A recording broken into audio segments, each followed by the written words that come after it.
General Mattis shocked to find out the U.S. nuclear system still uses floppy disks.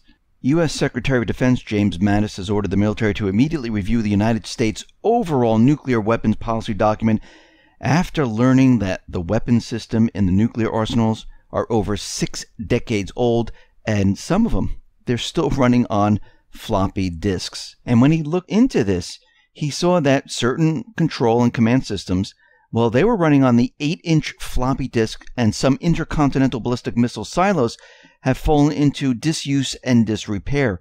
They're just not usable at this point. Now, the process will culminate in a final report to the president by the end of the year. The Pentagon is preparing to spend billions of dollars over the next 15 years to modernize and purchase the new B-21 bomber, an updated fleet of nuclear submarines, and new intercontinental ballistic missiles, as well as new command and control capabilities. And this is coming from the Defense News. Now, I'm wondering what is happening in North Korea.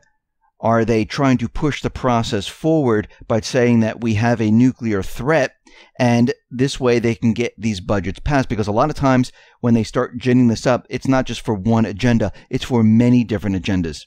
Now, according to a report by the U.S. Government Accountability Office, the Pentagon is under orders to urgently modernize its floppy systems, which currently coordinate intercontinental ballistic missiles, nuclear bombers, and tanker support aircraft, and they need to do this by the end of 2017.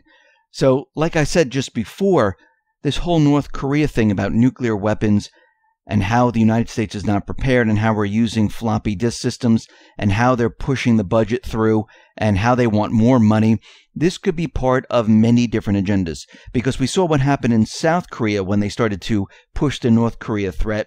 All of a sudden, their military budget increased and they were able to get more weapons into South Korea. And we can see the same thing is happening today here in the United States. We know that Trump wants to modernize the nuclear weapons, build newer, better nuclear weapons, and we can see that one of the agendas of North Korea, this is why the corporate media is playing this up, is to push the agenda of getting more funds. The other part, well, that has to do with the entire system falling apart.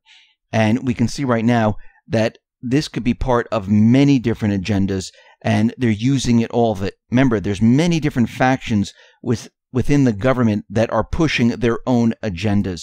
But we can see right now our systems here in the United States are completely outdated. And if we do get into any type of war, the United States, well, the United States is going to have a problem. Think about what happened on the Syrian base.